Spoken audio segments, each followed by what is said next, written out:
Have you ever felt like your digital assistant is basically a stranger? It knows a lot of facts, but it doesn't really know you. Well, Google is trying to change all that with a brand new feature in Gemini that turns your AI into a truly personal assistant. Let's dive into how it works and, maybe more importantly, what it means for your privacy. So just imagine an AI that doesn't just spit out generic answers from the internet, but actually understands the context of your life. That's the whole idea here. But to really get why this is such a big deal, we have to talk about a problem that, let's be honest, we all deal with pretty much every day. Right? You know that feeling. You're desperately scrolling through your inbox trying to find that one flight confirmation, or you're digging through thousands of photos just to find a simple piece of info like, I don't know, a license plate number. It's all your data, but it feels like it's locked away in 1,000 different boxes. Well, that digital clutter is exactly what Gemini's new feature is designed to fix. And this is Google's answer. It's called Personal Intelligence, and it's a new beta feature inside the Gemini app. Think of it as a bridge that finally connects all those separate islands of your personal information, your emails, your photos, your documents, into one single helpful content. Okay, let's look at the key words on this slide, because they're really important. It's not just about finding stuff. The two magic words here are connects and reasons.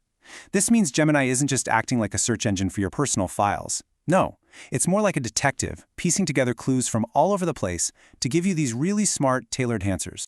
So, how does it pull this off? What's the secret sauce?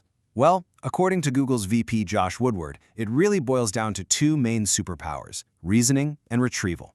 Reasoning is its ability to see the big picture, connecting dots you didn't even know were there. And retrieval is the exact opposite. It's the power to find that one tiny, specific needle in a giant haystack, instantly. Let's see what that looks like in the real world.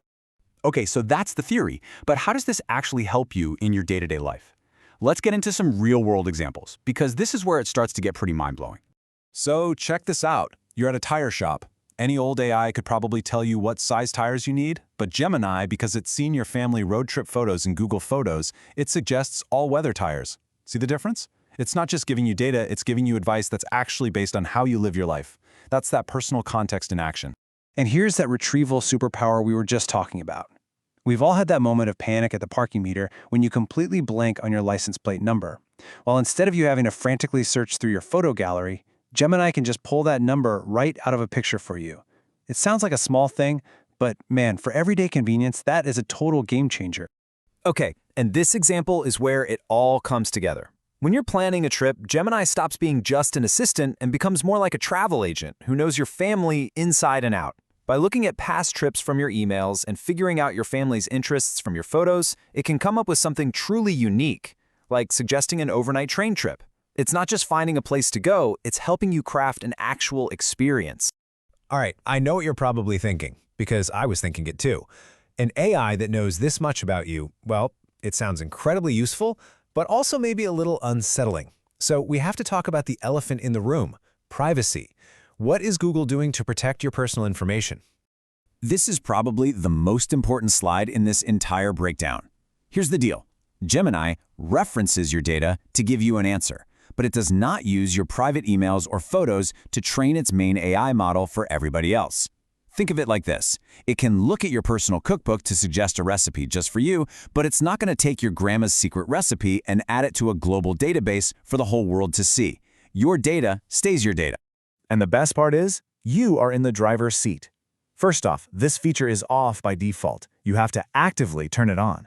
You also get to choose which Google apps you want to connect to it. And Gemini is designed to be really careful with sensitive stuff like your health data. It won't go looking for that unless you specifically ask it to. Okay, so with those privacy controls in mind, let's go back to dreaming a little bit. What could this technology really do for you? How could it make your life easier, or even just more interesting? Let's look at a few ideas to get the wheels turning. Just imagine asking your AI to plan a weekend trip that's perfectly tailored to what you actually enjoy, or to recommend documentaries based on stuff it knows you've been curious about. But my favorite example is this last one. Gemini could look at your grocery receipts and your YouTube history and then recommend new cooking channels that perfectly match your style. Come on.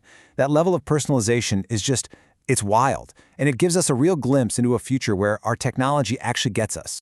So, at the end of the day, this technology leaves us with a really big question. On one hand, you have the promise of this unbelievable convenience, an AI that simplifies our lives in ways we've only ever seen in sci-fi movies. But on the other hand, it makes you ask how much of our digital lives we're really comfortable sharing. Is this the pinnacle of helpful technology, or is it a line we shouldn't cross? For now, that choice is entirely